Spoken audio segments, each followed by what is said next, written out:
Instagram, good morning. Hold on for Facebook. Real quick. We're live. All right, good morning, folks. My name is Dustin Jones. This is a PTI on Ice Daily Show brought to you by the Institute of Clinical Excellence. What's up, Honor? What's up, Jeff Musgrave? Good morning, folks. It's a lovely Wednesday here in my neck of the woods in Kentucky. It feels like fall, breaking the hoodies out. Just a lovely time of the year in this part of the country. Hope that's the same for you. So today is Wednesday, Jerry on Ice. What does that mean? Jerry on Ice is where we discuss all things older adults, whether it's myself, whether it's Christina Previtt, whether it's Alex Germano. Every Wednesday we're getting on the mic to rap about how to better serve older adults, and today is no different. It's also Wednesday being Hump Day Hustle. The email you got is fire this week, so make sure you check that out. That comes straight from Jeff Moore every Wednesday morning at 8:30 a.m. Eastern Standard Time. You can get on that by going to ptonice.com and click on the HDH or Hump Day Hustle link. So today, let's talk about DOMS, delayed onset muscle soreness, a big issue in the world of Jerry PT, and I would say physical therapy, just in general, especially as we're trying to push a more fitness-forward approach, especially within the Institute of Clinical Excellence, that we're going to be loading up individuals. We're going to be providing some more resistance-type activities, and ultimately we're going to come across muscle soreness, and for many of the people that we work with, that may be the first time they really experience something like that. And it can be difficult to manage in the clinic. It can be difficult to manage in a place like this, in the gym. I'm at CrossFit Maximus right now. That's where we hold the Stronger Life fitness program. It's tough. It's really tough. So I want to talk about how can we manage DOMS, what are some little things that we should do or should not do, just to set ourselves up for success, or set our patients up for success. We talk a lot about this in Modern Management of the Older Adult, in Essential Foundations, and then also in the live course, because this is a big issue that comes after people start to consume some of the ICE content and go through some of our lectures and our labs, and they just go out guns a-blazing and end up running into kind of a barrier on that next visit, if you will, with muscle soreness. We're going to talk about what we can do. I want to start off with a story, though. It's not embarrassing anymore. I don't really care, but I always talk about this in Essential Foundations.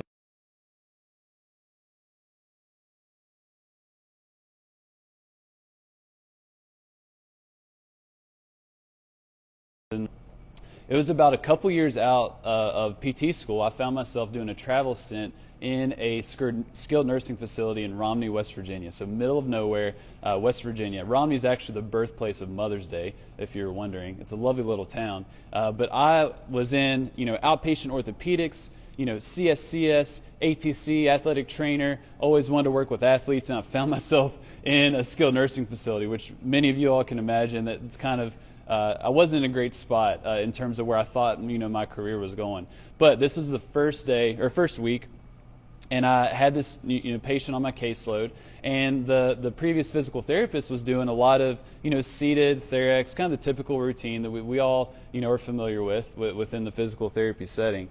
And this person was ambulating to the gym, with a walker and supervision, but they were able to walk from the room to the physical therapy gym in that skilled nursing facility, yet the whole time they were doing therapy, they were sitting down. It didn't make much sense to me. So I said, all right, we're going to get you squatting. We're going to do some sit-to-stands, because they really wanted to be able to get out of the chair and out of their toilet a lot easier. So that's what we did. We did some sit-to-stands on the therapy table. I started super high. She was crushing it, doing absolutely amazing. Very easy, in terms of their rating of perceived exertion. So I lowered the table a little bit, so I had to increase their range of motion. Crushed it. All right, let's add some weight. Gave her the pink dumbbell, the super light dumbbell. Just absolutely crushed that. And over probably about 5 more sets of 8 to 10 reps, we increased load to the point where we were, rocking the 8-10 pound dumbbell. I don't remember exactly. It's been a while, about 7 years ago. It was a great session. We left. I felt great because she felt very empowered. She was very optimistic, and just saw that she was able to do more than what she had perceived and what she was doing in physical therapy before. So the next morning, I had her on my caseload. I go in to knock on the door, bring her to the gym. She wasn't there. Okay, great. Go back to the nurse's station. She was at the hospital. And if any of you all have been in this situation, the first thing that you think about is, what have I done to break this person? And did I kill them? Did I cause X, Y, or Z, catastrophic injury? And so all that goes through your mind. And so I just went on to my next patient. I couldn't get any information of why that person was in there. And then at the end of the day, I checked back to see if I could see this individual, and they were back. And I got some of the information from the nurse in terms of what happened. And she called, she didn't get a hold of a nurse. She called 911 inside the skilled nursing facility the next morning because she thought she broke both of her legs. But in reality, she just had muscle soreness. So I literally sent someone to the emergency department for delayed onset muscle soreness. Pretty quick, onset, the next morning. That's not necessarily typical, but she felt it. She didn't know what to do. She thought something was very wrong. She wanted medical attention, called 911 inside the nursing home, and then was held in observation in the ER until she was discharged later that day. So I hope that has not happened to you, but ever since then, this has been a big topic that I really like to think about and just really focus on with a lot of individuals. Because we have to be honest, especially in the world of Jerry PT, a lot of individuals may be new to resistance training or some higher intensity activities, and there's going to be some associated muscle soreness with that. So what can we do about this to set ourselves up for success so we don't send someone to the ER or a no-show the next time you see them so they have a great experience? So the first thing that I think we need to really acknowledge is that we need to manage expectations. Justin Dunaway, I quote him way too much. He's in our course at least 5 or 6 times. But beliefs and expectations are the foundation on which outcomes are built. Dunaway has said that he wants this on his tombstone when he dies. But it is so true in many different areas of our world, but definitely in exercise and resistance training.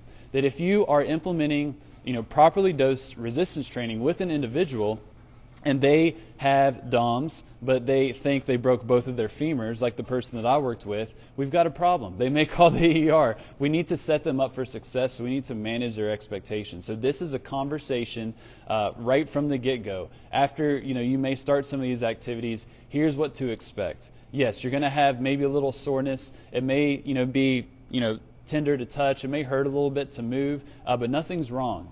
Nothing's wrong. It's actually a good sign. You worked pretty hard. It's going to work itself out, but don't worry. Nothing was harmed in the event of us doing our session, the previous day. Set them up for success. I think a very helpful thing to think about is to really ingrain into our patients and the clients that we work with that this resistance training stuff, this exercise stuff that we talk about, it doesn't get easier, you just get stronger.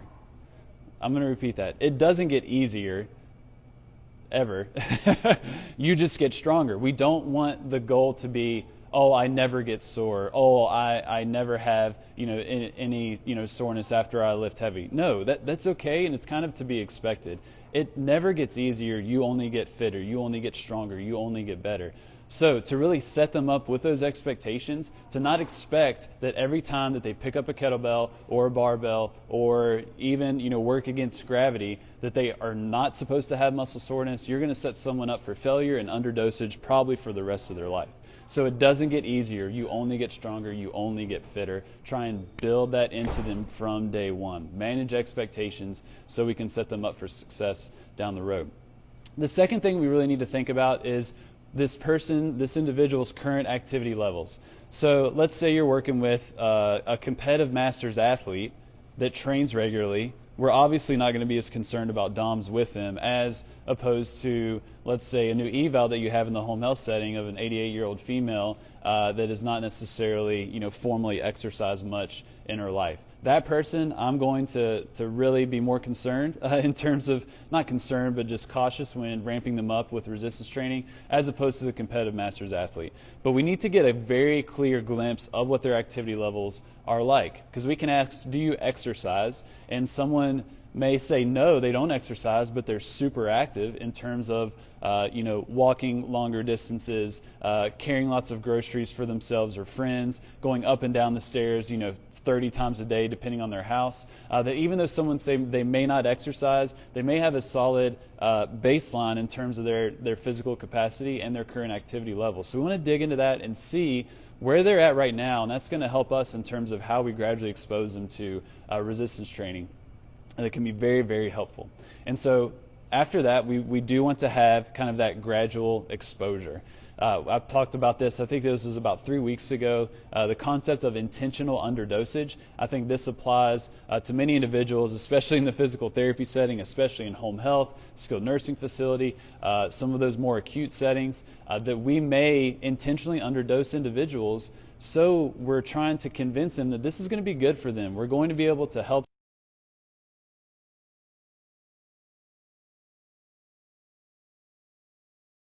them over time. So we may be intentional in their underdosage. We also want to be conscious of the type of exercises and what we're doing. If we're really concerned about managing delayed onset muscle soreness, then emphasizing eccentric activities may not be the best idea. You may make someone rather upset and rather sore. I realize that there are clinical applications to really focusing on eccentric activity and exercises. However, if muscle soreness is a big concern, you think that's going to be a big barrier for individuals, then we may want to not necessarily avoid it, but just not load up too much or emphasize that eccentric activity. But the big concept here is gradual exposure. And this is the toughest thing, because you're going to have someone come in. Let's say if they come to you for pain, you take down their irritability, you're ready to load them up, let's get after it, and then you're starting to do squats or deadlifts or whatever. In that session, they can start to move some heavy load, and you're going to ask them, how's that feeling? And they're going to say, this is awesome, this is great, this feels wonderful. I'm very shocked that I can lift X, Y, and Z, or however many pounds or kilos off the ground. But the next day comes and they are miserable.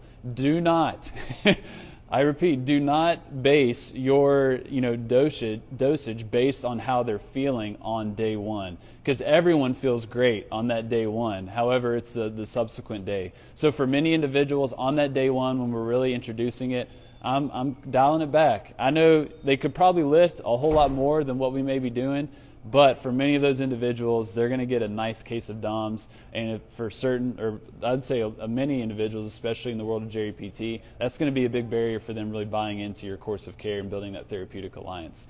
So gradual exposure. We want to be very cautious with that day one and be gradual in ramping up that dosage. And the last thing we want to think about is actually developing a plan.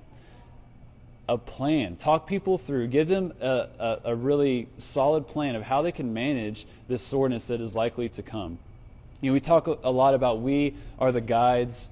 Our patients are the heroes. We want to be more of a guide than the hero in their story. And this is a great way we can do that. We can say, all right, Doris, we crushed it today. You did awesome with these squats. You did awesome with that kettlebell. You're going to be a little sore tomorrow. Here's what we can do. All right, tomorrow I want you to go for a 10-minute walk, or hop on a recumbent bike, or a rower, or the new step, or whatever they may have. Some low-level activity. Move things out. Motion is lotion. That's going to help ease that soreness. I know it may hurt initially, but it's going to get better. Just give me 10 minutes. Give me 10 minutes and it's going to feel better. Make sure you get some good rest. Make sure you hydrate. Make sure you eat a solid salad tonight. Whatever it may be. We can also recommend some of the tactics that we see in the world of physical therapy.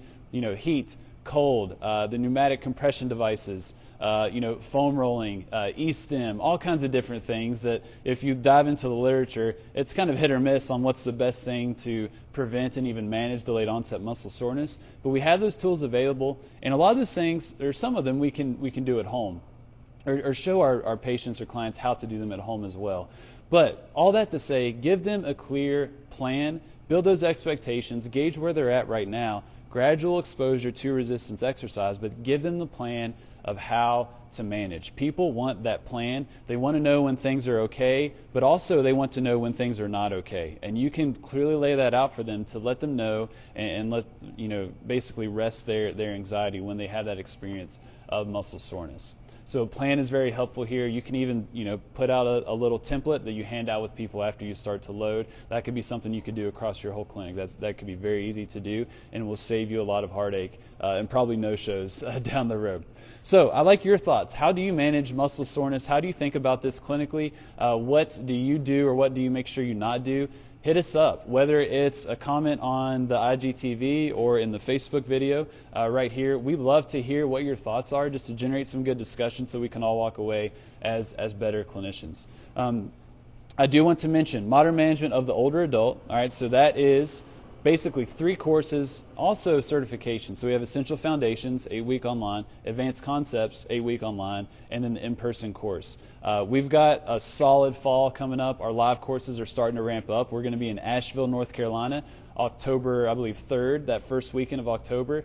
Super excited about that. And we've got several other courses lined up for the fall. Our next online cohort for Essential Foundations is going to be October 28th. So if you have any questions about that, hit me up, hit Christina up, the ICE account, Alex, Julie, any of us, and we'd love to chat with you about that. All right, leave a comment. Let me know what your thoughts are on how to manage muscle soreness. You all have a lovely Wednesday. I'll talk to you soon.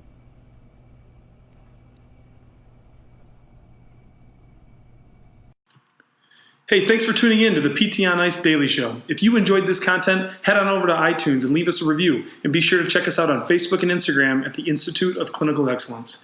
If you're interested in getting plugged into more ICE content on a weekly basis while earning CEUs from home, check out our virtual ICE online mentorship program at ptonice.com. While you're there, sign up for our Hump Day Hustling newsletter for a free email every Wednesday morning with our top 5 research articles and social media posts that we think are worth reading. Head over to ptonice.com and scroll to the bottom of the page to sign up.